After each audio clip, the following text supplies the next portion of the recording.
Welcome to this deep dive. Today, we're examining a really significant and frankly sensitive topic. The hypothesis that government institutions might have intentionally concealed evidence suggesting the 9/11 attacks were, in some way, an inside job.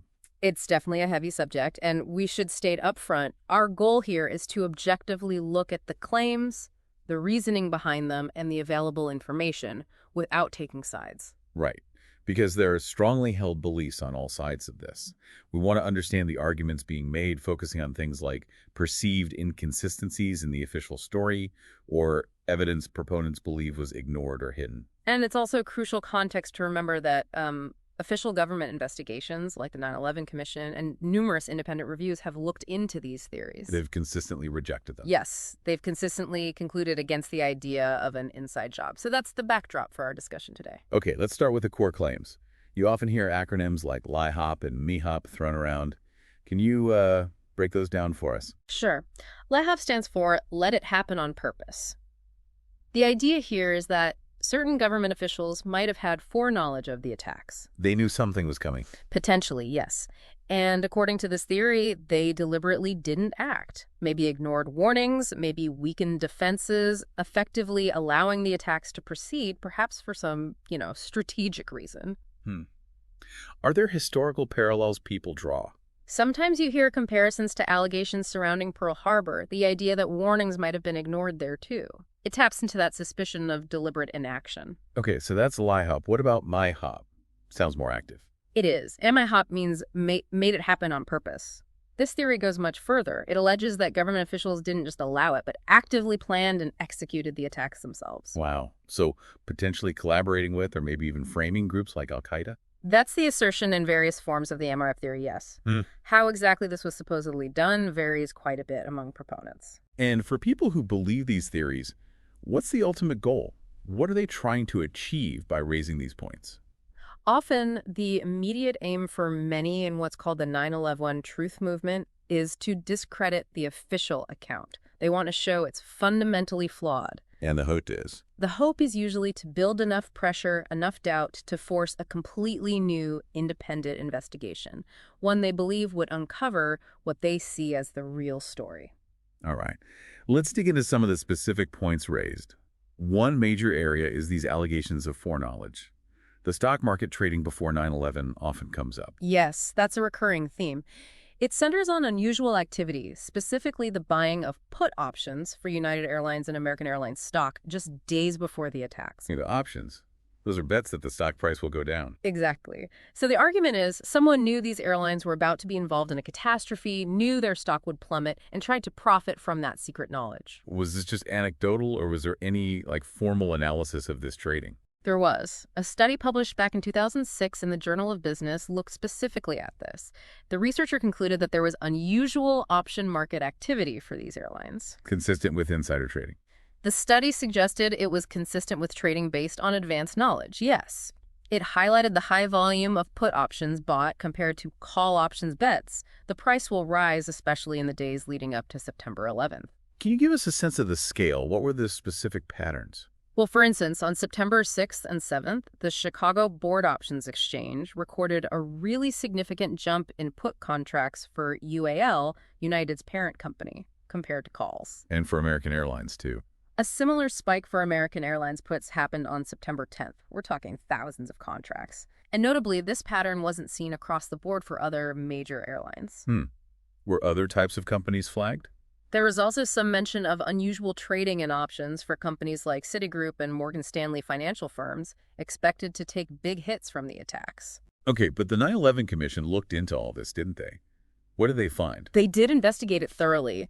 Their final report stated pretty clearly that they found no evidence that anyone with advanced knowledge profited from securities trading. No evidence at all, despite the unusual patterns. They acknowledged the patterns, but concluded they had, and this is their term, innocuous explanations. Innocuous explanations, like What? Well, they gave examples. For that big UAL put purchase on September 6th, they found about 95% of it came from a single U.S.-based institutional investor. Someone linked to Al-Qaeda. No, they explicitly stated this investor had no conceivable links, and it was apparently part of a larger strategy that also involved buying American Airlines stock later, so hedging bets, maybe. Okay. And the American Airlines trades on the 10th. Much of that they traced to recommendations made in a U.S.-based options trading newsletter published the Sunday before.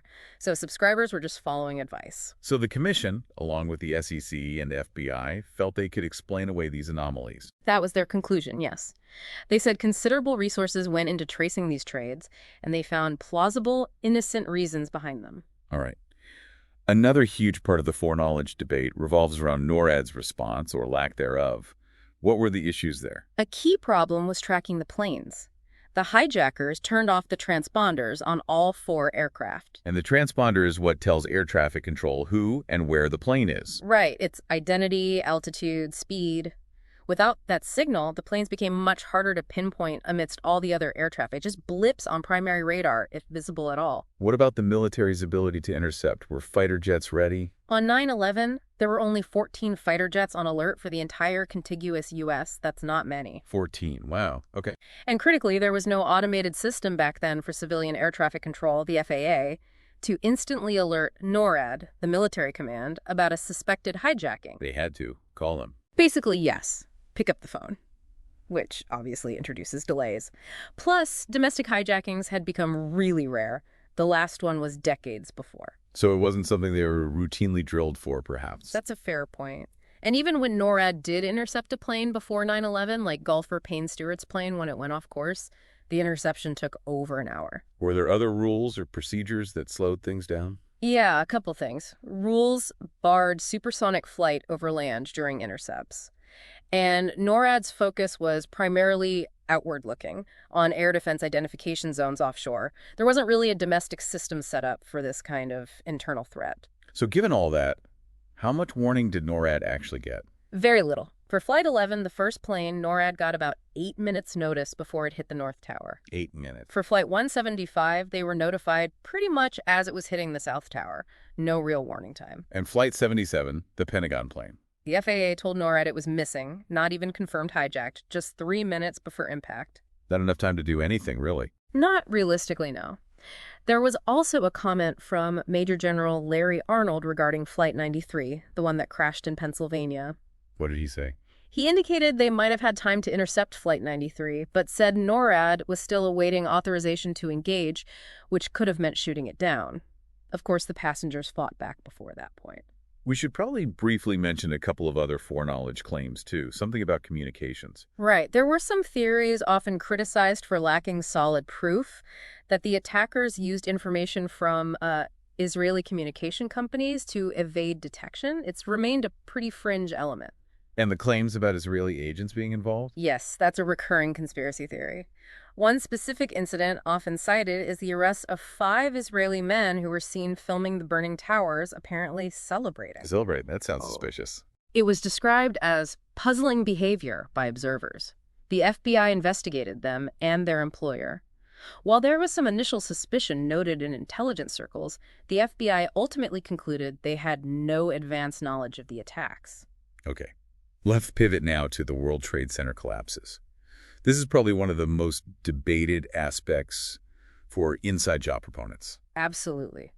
The core argument from groups like Architects and Engineers for 9/11 Truth, led by Richard Gage, and researchers like Stephen Jones and the late David Ray Griffin, is that the plane impacts and fires simply couldn't have caused the total, rapid, symmetrical collapses of the Twin Towers and later 7 World Trade Center. So what do they propose happened instead? They argue it must have been a controlled demolition using pre-planted explosives or incendiaries. And Stephen Jones, you mentioned him. He focused on thermite, right? What's that claim? Jones claimed to have found evidence of thermite, or maybe a more advanced version called nanothermite, in dust samples from ground zero.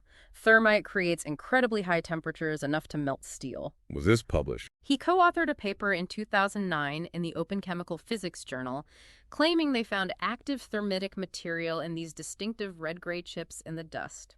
But that finding hasn't gone unchallenged. No, No. definitely not. Dr. James Mellett, a materials scientist, analyzed similar chips independently and concluded they were consistent with something much more mundane, an epoxy primer paint used on the WTC's steel. Paint versus thermite. That's a big difference. A huge difference. It's worth noting Millett's findings weren't peer-reviewed in the same way the Harrett and Jones paper initially was, although the journal that published the thermite paper later faced controversy and its editor-in-chief resigned. Beyond the material science, have practical questions been raised about the demolition theory? Yes, people like Brent Blanchard, who works in the demolition industry, have raised major logistical points. Like, how could anyone secretly plant the massive amounts of explosives needed in those huge occupied buildings without anyone noticing? That seems like a fair question. And he also points out that during the long debris removal process, none of the typical signs of a controlled demolition, like specific types of damage or explosive residues, were reported by the crews working there. Plus, the whole issue of chain of custody for the dust samples analyzed for thermite is a point of contention. So what's the official conclusion on why the towers in WTC-7 fell? The National Institute of Standards and Technology, NIST, conducted exhaustive investigations. Their conclusion is that the collapses were caused by the initial impact damage combined with the ensuing fires. So fire-induced collapses. Essentially, yes. The fires weakened the steel structures. They didn't need to melt the steel, just weaken it significantly, causing floors to sag and eventually leading to a progressive, gravity-driven collapse. They found this explanation sufficient for all three buildings. And NIST generally doesn't debate the demolition theorists directly. Right. They and many other scientists tend to avoid direct debates, feeling it gives undue credibility to theories they see as lacking scientific evidence. You mentioned the steel didn't need to melt. There were early reports about melting steel, though. There were, but those were inaccurate. Steel melts at around 2,750 degrees Fahrenheit. The fires, while intense, likely reach peak temperatures closer to 1,800 degrees Fahrenheit, or about 1,000 Celsius, in localized areas for maybe 15-20 minutes, according to NIST. Odd enough to severely weaken the structural steel, but not melt it. Okay, that clarifies the WTC collapse theories. Let's move over to the Pentagon. What's the alternative theory there? The main one is that it wasn't Flight 77, the Boeing 757, that hit the Pentagon, but actually a missile. A missile? Why would people think that? Primarily based on the perceived size of the initial impact hole in the building's facade. Some argue it looked too small for a large airliner. Was this idea widely promoted? It gained traction, especially after a French author, Thierry Meyssan, published a book called The Big Lie. But his claims were heavily criticized, not just by the mainstream media, but even by many within the 9/11 truth movement who felt it lacked evidence. And the official account. The official account, supported by eyewitnesses, debris analysis, and crucially security camera footage from the Pentagon and nearby buildings, clearly shows a large aircraft consistent with Flight 77 hitting the building. Right. Okay, now on to Flight 93. The plane that crashed in Shanksville, Pennsylvania. What are the conspiracy theories surrounding that flight? A prominent one is that Flight 93 was actually shot down by a U.S. military fighter jet. Shot down. What's the supposed evidence for that? Proponents often point to reports of debris, particularly engine parts, being found some distance from the main crash crater.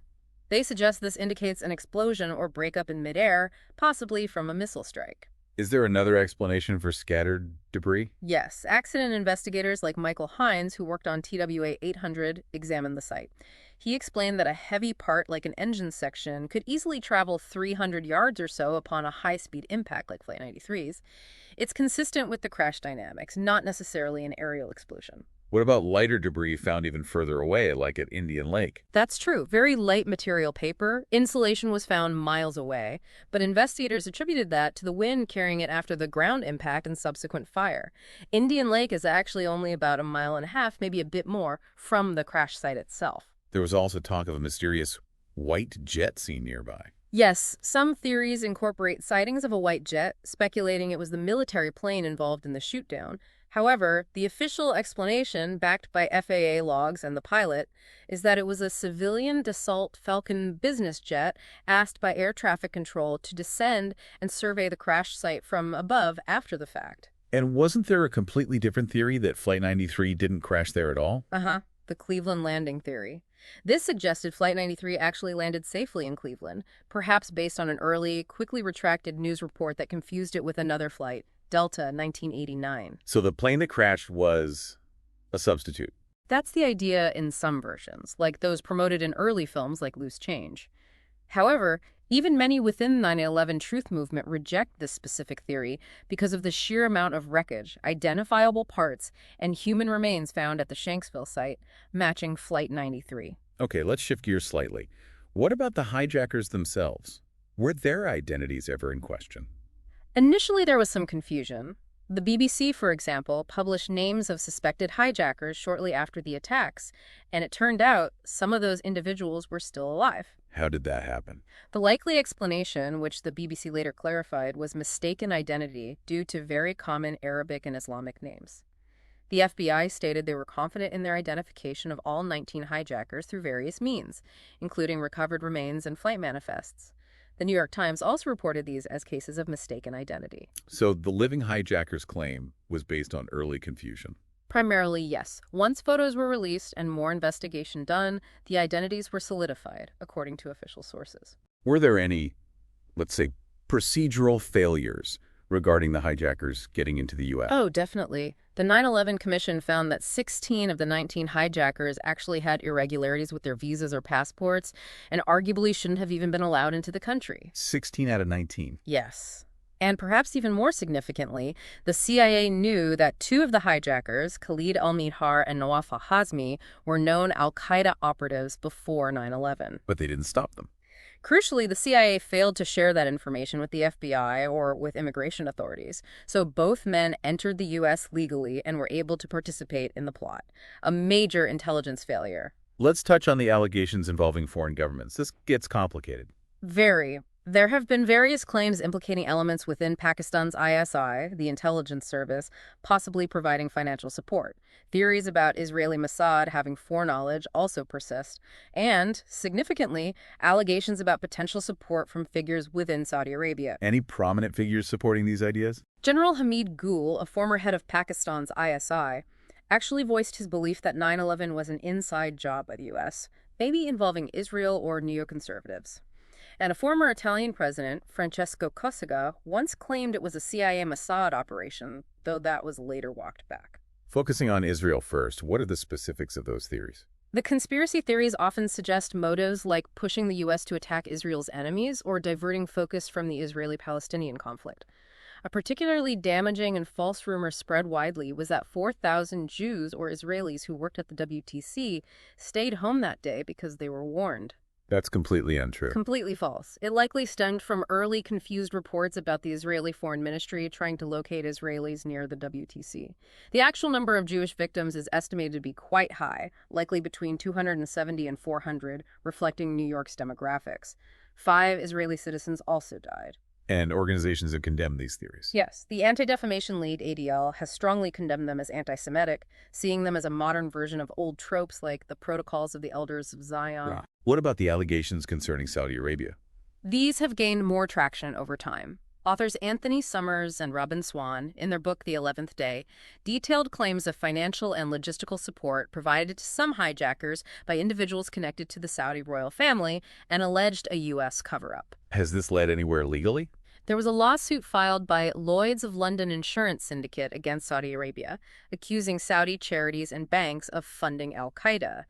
Much of the suspicion historically centered on the 28 pages, a section of the 2002 Joint Congressional Inquiry Report on 9/11 that was classified for years. And those pages allegedly detailed Saudi links. When finally declassified, they did detail contacts between hijackers and individuals connected to the Saudi government, fueling claims of official assistance and potentially a U.S. effort to conceal the extent of Saudi involvement, though official investigations haven't confirmed state sponsorship. Okay, moving to alleged cover-ups after the event. What about the plane's black boxes, the cockpit voice recorders? All 4 black boxes, 2 from each WTC plane, 2 from the Pentagon plane, and 2 from Flight 93 were eventually recovered, though some are damaged, particularly Flight 77's voice recorder. Were the contents released? The transcript of the Flight 93 cockpit voice recorder was released and played for the families and later made public. Details from the others informed the official reports. There are accounts, like in the book Behind the Scenes, Ground Zero, describing the recovery of 3 of the boxes relatively early in the cleanup. What about the bin Laden tapes? There were videos and audio released. Yes, several tapes attributed to Osama bin Laden surfaced after 9/11. Initially, he seemed to deny direct responsibility in one statement, but later tapes, particularly a videotape found in Afghanistan in late 2001, showed him discussing the planning and seeming pleased with the results. Were these tapes universally accepted as authentic? No, their authenticity has been questioned by some. For instance, German television analysis and a professor, Gernot Rotter, criticized the White House's translation of the 2001 videotape, finding inaccuracies and suggesting possible manipulation. Some groups, like Scholars for 9/11 Truth, even claimed the man in that specific video wasn't actually bin Laden, arguing he looked different. Interesting. What about underlying motivations suggested by theorists? Why would elements within the U.S. government allegedly orchestrate or allow 9/11? Various motives are proposed. The oil factor is one suggesting 9/11 provided the necessary pretext to invade Afghanistan and later Iraq for control of resources or strategic positioning. Although the direct link to Iraq was heavily debated even at the time. Exactly. The Bush administration initially resisted immediate action against Iraq, and no credible evidence linked Iraq to 9/11. Other theories invoke the idea of creating a new world order or consolidating power. Is there any historical precedent cited for this kind of alleged false flag operation? Operation Northwoods is frequently mentioned. This was a real proposed plan from the early 1960s, originating within the U.S. Department of Defense, which suggested staging fake terrorist attacks against U.S. targets and blaming Cuba to create a pretext for invasion. That was a real plan. It was a real proposal, yes. Importantly, it was rejected by President Kennedy and never acted upon. But its existence is often used by conspiracy theorists as evidence that such thinking could exist within parts of the government. Of course, these conspiracy theories themselves face a lot of criticism. What are the main arguments against them? Critics often point out several things. One is that complex conspiracy theories can sometimes arise naturally as a way to make sense of traumatic, large-scale events, a kind of mythic explanation. Like finding order in chaos. Sort of. Another criticism is methodological. Skeptics argue that many 9/11 conspiracy theories work backward from a conclusion, assuming a conspiracy, and then cherry-pick anomalies or inconsistencies in the official account to support it, rather than building a theory from converging evidence, which is how science normally works. Focusing on tiny details that don't fit, maybe. Right, focusing on anomalies while ignoring the vast amount of evidence that supports the mainstream account. Books like Popular Mechanics Debunking 9/11 Myths tried to systematically address many of these specific technical claims. Any other major criticisms? Legal scholar Cass Sunstein wrote about crippled epistemologies, where groups become isolated and only accept information confirming their existing beliefs. There's also the sheer scale of the alleged conspiracy, requiring hundreds, if not thousands, of people to be involved and remain silent for decades, which many find implausible. The Skeptic's Guide to the Universe podcast also pointed out how many different conspiracy theories contradict each other. These theories have also intersected with politics, haven't they? They have. Sometimes association with 9/11 conspiracy theories has caused problems for public figures. For example, a candidate under Canadian politician Stephen Dion faced controversy, and U.S. official Van Jones resigned from a White House position, partly due to past association with a petition questioning the official account. And internationally. Former Iranian President Mahmoud Ahmadinejad repeatedly made statements suggesting 9/11 was a pretext created by the U.S., drawing international condemnation. It shows how potent these narratives can be on the world stage. Have any of these theories been tested in court? There have been attempts. One notable case involved April Gallup, a Pentagon survivor who filed a lawsuit alleging U.S. officials orchestrated the attacks. Her case was dismissed, and her lawyers were actually sanctioned for filing what the court deemed a frivolous lawsuit based on conspiracy theories. So, bringing it all together, where does this leave us? Well, it leaves us with a situation where the hypothesis of intentional government concealment or even involvement in 9/11 as an inside job has been very thoroughly examined by official bodies, and a broad consensus of experts in relevant fields, engineering, aviation, intelligence, and they've overwhelmingly rejected it. Yet, the theories persist. They absolutely do, quite strongly in some communities, despite the lack of concrete supporting evidence presented in official inquiries and the significant body of counter-evidence. It underscores the importance, I suppose, of really evaluating claims based on verifiable evidence and sound reasoning, especially with events that carry so much emotional weight. Precisely. It's a complex landscape where belief, trauma, and the interpretation of evidence all collide. Thank you for walking us through that complex terrain. Glad to discuss it. And thank you all for listening to this deep dive.